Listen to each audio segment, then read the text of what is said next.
Hello, and I'm Marla Hickerson with The Journey to Wellness, a place where we story tell, because I love getting into conversations over coffee where we just talk about life. And life is so intricate, life can be complicated, full of layers. Sometimes it can flow and sometimes it feels quite restricted and constrained. Sometimes we're distracted and sometimes we're just, like I said, being in that flow. And so this is talking about how life can be part distraction, part flow, part of everything. And so let's get into it. And I have a good friend. Do you want to say the whole name? Introduce the whole name? Absolutely. My name is Kim Francis. Okay, because there's an East in it. Well, that would be my Facebook name, yes. Oh, okay, yeah, sorry. Kimberly. I should have asked you that. Yeah, Kimberly Easton Francis. Okay, so welcome Kimberly Easton Francis. Thank you. Because my last name is hyphenated too because of Yes. having children, so I wasn't sure about that. Okay, so welcome Kimberly to the show. Thank you. And I'm looking forward to hearing what you have to share about. So lots of people know when I have conversations with them that I like to start it in the childhood because I find that everything goes there. It's your foundation of everything, right? So let's start with the foundation and we'll just gradually progress. All right. So who were you in your childhood? I was the older sibling. I had a brother who was 2 years younger than me, and a mom and dad.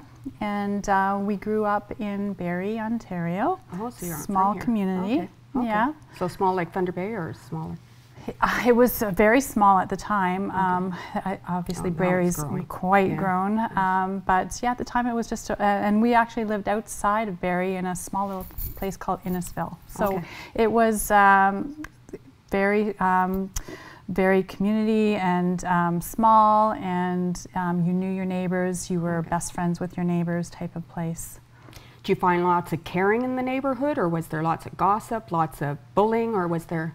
You know, did you feel safe? Back in the day, I think bullying was a little bit more than it was. Okay. Yeah, there was definitely a little bit of bullying going on.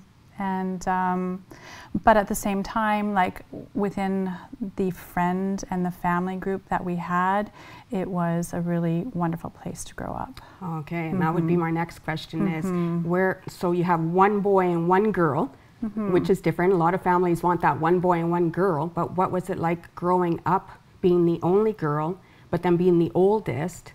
Did you get along with your brother? Did you have an attachment with your brother? Did you have an attachment with your mom and dad? Like, yeah, like my brother and I, we've been close our entire lives. Oh, nice. We have had to rely on each other quite a lot because we had parents that struggled with addictions. So my dad more so during our childhood years, and then my mom's more so in our adult years. So we've had to rely on each other a lot during that. In terms of growing up, I was very much a tomboy. I was, one of the first girls in our neighborhood that played hockey, and it was quite a fight to do that in the 70s. But Because girls didn't do certain things. Yeah. And my brother, he played hockey, obviously. So there was one year where my mom was my coach and my dad was my brother's coach, and we thought, we should play against each other, and that ended up being not a good idea because we ended up, not talking, of course, on that ride home. It was a very silent ride home after because the boys just creamed us. Oh, I know even in my family, the boys, because I have one daughter and a few boys, and there's all of this talk that girls can't do certain things. That's what it was in my childhood too. Girls don't do certain things, and now we're trying to prove them wrong with that. But so at the time, so then can I go back to if there's addictions in the family, did you have a strong sense of who you were as an individual? Were you nurtured to be Kimberly, the female? Definitely no. I think I had a lot of support from my mom in that if I wanted to be a tomboy, I want to play hockey, absolutely, you go ahead and do that. So I was very fortunate. She supported me in that. As I said, she coached me in that. I think when I was a baby, it was the first girl born in 11 years into the family, so I was completely put frills here and there. But as soon as I decided, oh no, I've had enough of those dresses, I want to wear this and that, and she was always okay with that. Oh, good. Okay, so then I'm hearing you had a strong attachment with the mom right from the get-go, which is important. I mean, that lays the foundation for a lot of identifying as to who we are growing older. And then, so with your father? Yeah, so as I said, his addiction was more childhood, but more older. Like I was older. I was in high school at the time, and so I mean, I grew up thinking I had a wonderful childhood, like the younger. You know, that I had two parents that loved each other and fine. Like I wasn't. They kept my dad's addiction very much to themselves and protected us children from that until it became apparent that it was you know, controlling my dad. And I was witness to quite a few things, and yeah, so then I become the one trying to hold it together, take care of him during this time, because then it comes to the point where I'm early 20s and my mom has left and doesn't want to be a part of that situation anymore. And so trying to help my dad through that time, and it was quite tricky, quite difficult. And I wonder, because you were the female, did it fall on your shoulders? Was your brother part of that responsibility? My brother was, you know, I felt he was 2 years younger than me. He was trying to get himself through college at the time, and without financial support of a family that was dissolving, I guess. And so he did his best, but he was young. He was young. I mean, so was I, but I felt more, prepared, or you took it on, probably. You took the responsibility on. I think as women, we do take on the responsibility. Just from a young age, right? It's ingrained somehow in the generations, I think, to take on that responsibility. And then came the time where my dad met the most wonderful woman. And I credit her with saving him and changing him and getting him to the most healthy place, which he lived out the remainder of his life in with her. So love. Everything goes back to love, doesn't it? And on that note, we're going to take a break, and we'll be back for more. Stay tuned.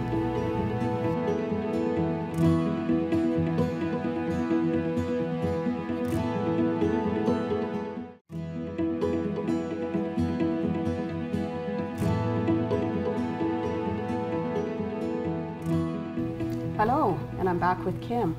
And Kim had just finished talking about how love can save, how love can heal. And so now your father's doing fine, your mother is... Yep, she started to struggle in her own life. She's struggling in her own life. But now where are you in this? Are you more or less trying to take your own life back and going to school? I finished school as I went for nursing. I finished. I was working as a nurse when I met my husband. Speaking of love. I see the pictures on Facebook. Yeah. You know, we started a life here in Thunder Bay. I guess it was, oh my goodness, coming on 25 years ago this March. Arrived here and shortly after began our family. Did you come here for work? My husband did, yes. Oh, okay. And then you found work here?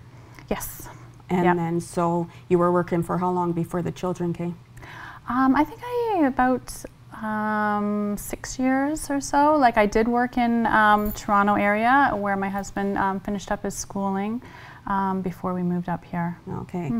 And so now you're starting a family, and life takes a different route, health-wise. What happens? Oh, well, that was much later. I mean, I had, you know, we had 4 amazing boys over a 7-year span. So basically 1994 through 2001, we were raising family healthy here. There, everything was Everyone's healthy. healthy. Yeah, and I breastfed all my boys, and I know that was supposed to be something that was a very healthy choice to do for both them, but also for women as a way to ward off diseases and whatnot. Get everything flowing. At the time, some time around, I think 2000 or so, I think my mom moved up to Thunder Bay here with us. She had had a split from her second marriage and needed to escape, and she moved up here, and you know, Thunder Bay's small, so she was only a 15-minute drive away or so. Yeah. Was that support for you, or was that more stress for you?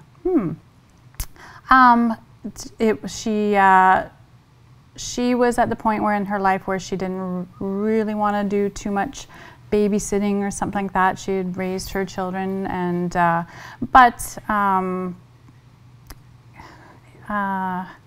she did help us out when she could. Definitely more so when a little bit before she moved to Thunder Bay, say. She was take our kids sometimes for while we were on a vacation once and whatnot. Yeah, once she got up here, not as much, but yeah. Okay, so then now putting the focus back on you. So what happened? Like, I know something happened because I've been following you. Yeah. When did it happen? When did it happen?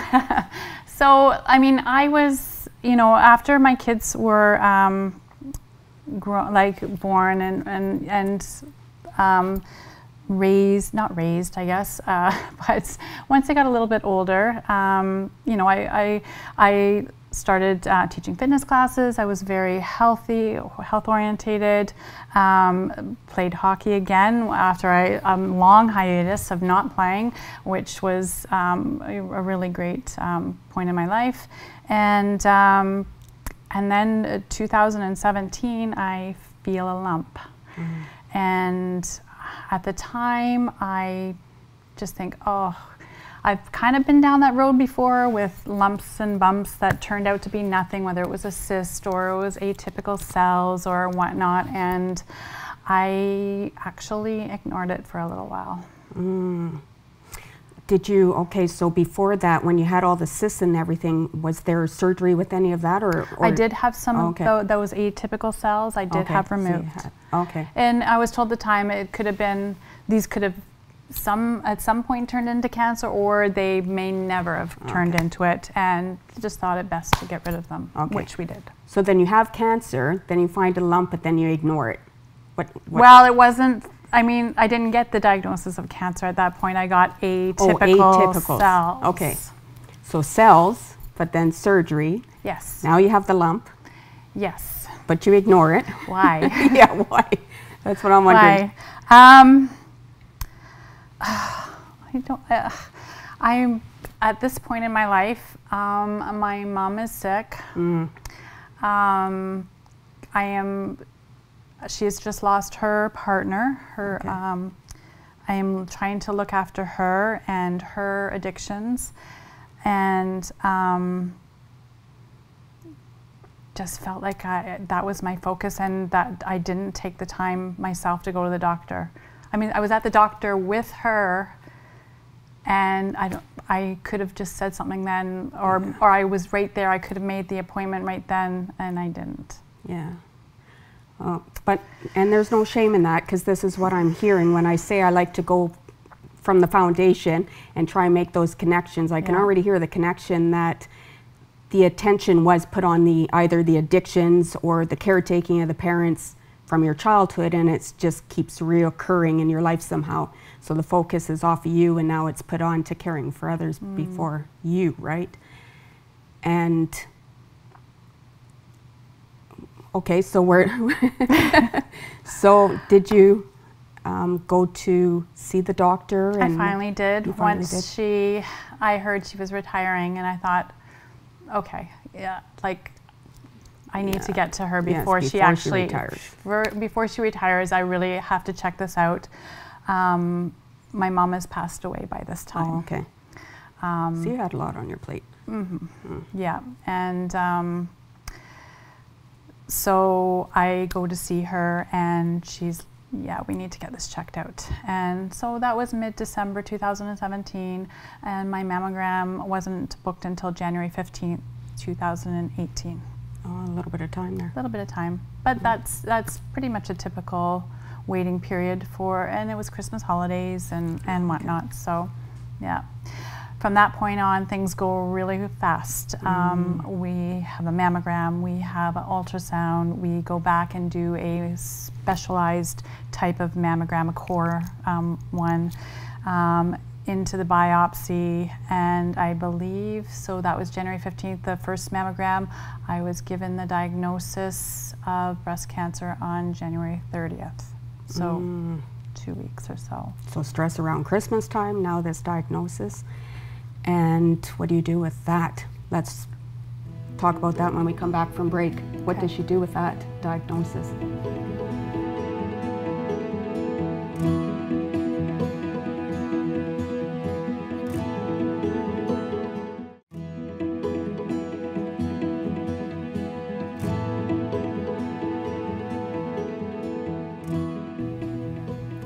From diagnosis, now what happens? Yeah, that was a scary, diagnosis was scary, but the day finding out that I had to undergo 5 months of chemotherapy, in the end what it was the most scary day, the most sad day, traumatized day for me. Crawled into bed that day and didn't really make it out, but it didn't take long before I just had to give myself a little kick in the butt and decide that, well, what are we going to do now? Let's tackle this. Just started preparing for what would turn out to be a full year of treatment, I guess. And you know, we were at the hospital many times over those 2 weeks of things, and people would see us at the hospital. And Thunder Bay is a small town, and rumors started to fly. And when one rumor came back to me that was totally false, I thought, oh, I have to nip this in the bud. I'm going to go public on Facebook for a few reasons. One was that I wanted to set the record straight. I wanted anything that people would hear to come from me, so that it was the truth of what was going on with myself and my health. And then the second was, if I could make a difference in anybody's, even one woman's life, in terms of not waiting to go and get that lump or bump checked out, then I wanted to do it for that reason. Well, because it's talking about then putting the focus back on you. But yet I'm hearing putting the focus back on you, but yet still caring for others, right? So still putting the videos out there, because that's where I've been hearing it, seeing it is on Facebook. So still focusing on everyone else. But where's the focus on you on this healing? Who's the support for you? Where's the focus? How are you supporting yourself? I had the most amazing support team. I mean, starting with my husband, who was a great advocate during the early, trying to get all the tests and all the results and the treatment plan in effect, and he was zigzagging all around that hospital trying to get all this done. And then I had what I called was, our group chat was Kim's Bestie Support Group. And just a group of close friends that took me to my appointments. They sat with me during chemo. They made sure that I was never alone and that I was always supported. Nice. My boys, my four boys. I was wondering about the boys. Yeah, how would they be in that? Yeah, I mean, my oldest and my third were away when we received the news. So it was really difficult telling them. They were both so sad, but rallied, and we all spent what was supposed to be a vacation week together. It was my first week of chemo, and so they were all home for that and supported me during that very difficult first treatment. Yeah, so. That's my support. So they know how to nurture. Yeah. Guys that can nurture. Why is there a rumor out there, because it runs around my family sometimes, is that men are not the nurturers, and that's just not so. So it's nice to know that you have a husband that really cares for you, loves you, knows how to be there for you, and you have boys that can support him in supporting you and just supporting you. Nice. And so when, are you still in treatment? Are you still? I just finished treatment on December 4th. So I went through chemotherapy, surgery, and then 6.5 weeks of radiation therapy. Oh my. Yeah. Can I ask, because I don't know anything about it, I'm naive, did you lose your hair? Did you? I did, yes. Okay. I lost my hair, it started falling out the day before my second round of chemotherapy. And I think about 5 days later we went and just shaved it off because it was just starting to come out in clumps by then. Yeah. Did you lose your eyelashes? Yep, eyelashes, eyebrows. Oh. Yeah. I don't remember seeing pictures. You're not left with any hair. Oh. Did you post pictures on that? Or was that private? No, I have pictures of me bald on Facebook. Okay. We actually had a photographer come the day of my head shaving and take some pictures. And it was supposed to, you know, I would have thought it would have been a really sad, emotional day, but we turned it around and we had some moments where we laughed. My husband shaved his head as well. Oh, support. Jeez. Nice. Yeah. So, yeah, we had some good times during that day. Emotional, but still good. And you know what? I mean, it was not a year I would ever want to repeat, 2018, but did we have some good moments? And yes. And did I learn a lot? Yes. What's the biggest lesson you learned through all that? I think don't take anything for granted. And look for positive even in your darkest days. That's what I learned. Yeah, nice. And if you could do anything over again, is there anything that you would do over?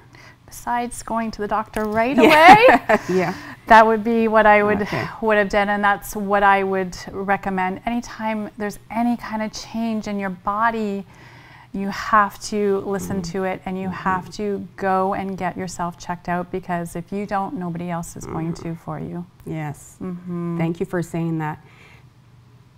Because this is what I said in the first show, is that there's the body communicates to you. So first there's the whisper, and the whisper is your intuition. So listen to your intuition and go and call the doctor. So going from there, how has this experience shaped you? Oh, I think it's brought our family closer. It's made me want to be a better person. As I said, to live in every moment, appreciate every moment. I see your pictures. You're traveling. So are you working then? Or yes. Oh, you're still working? Yep. Okay. I'm back to teaching my fitness classes, which I love to do, and I am working at with my husband, actually. Okay. Yeah. Geez, that's really a tight knit that you have going on there. Yeah. Wow. Yeah. Impressive. Well, I love seeing the pictures. You have a beautiful family. Thank you. And you can see the love. You're a gorgeous looking family. But you can see the love. You can see the support. Yeah. And so in that support, how can we help others in getting that support for themselves? Do you think that there's something that we can say to others that know that they're supported, or can help them feel supported? That are going to be going through this, you know, I know that was one of the things when I looked around the chemotherapy ward. I saw people there without family, without support team, and that spoke to me. And I kind of wanted them to not fight alone or to be there alone. And I came up with the little idea of chemo kits, where I am now raising money to bring just a little care package to anyone starting chemotherapy in 2019. Oh, nice. So beautiful. Thank you so much for joining me, Kim Burley. Yeah. I very much appreciate that. I've learned new things about you. Thank you so very much for being my guest. Next time, join us.